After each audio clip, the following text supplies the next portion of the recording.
Du 8 au 9 février 2022 s'est tenu en Centrafrique un atelier de sensibilisation des acteurs impliqués dans le processus de paix.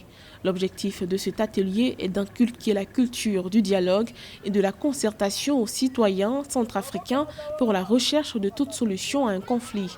Le chef de l'État, Faustin Archange Touadéra, a rappelé que tout effort de développement doit être axé sur la paix, la sécurité et la cohésion sociale.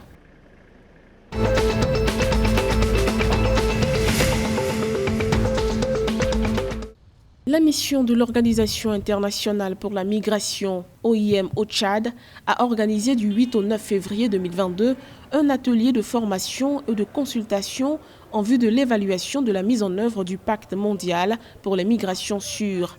Pour les participants, il s'agissait de suivre des présentations sur les terminologies et concepts migratoires, sur le pacte mondial pour les migrations et les objectifs du développement durable. Pour rappel, le Tchad pourrait participer au forum d'examen des migrations internationales en mai 2022.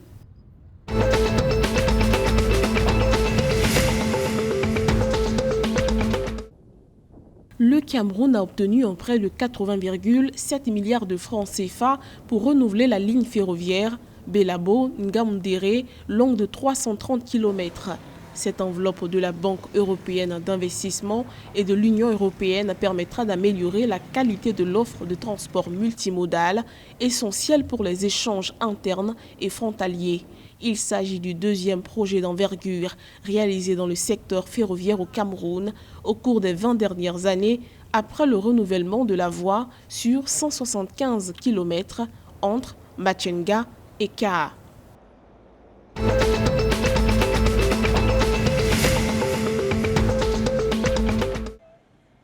Le 9 février 2022, la conférence épiscopale nationale du Congo, CENCO, a appelé les autorités politico-administratives et militaires à s'investir davantage pour rétablir la paix dans la province de l'Ituri. Ce plaidoyer fait suite aux nombreuses attaques perpétrées dans cette localité ayant fait une centaine de décès. Dans la même veine, la conférence épiscopale a exhorté la population à ne pas céder à la manipulation et à la trahison pour être complice des ennemis de la paix.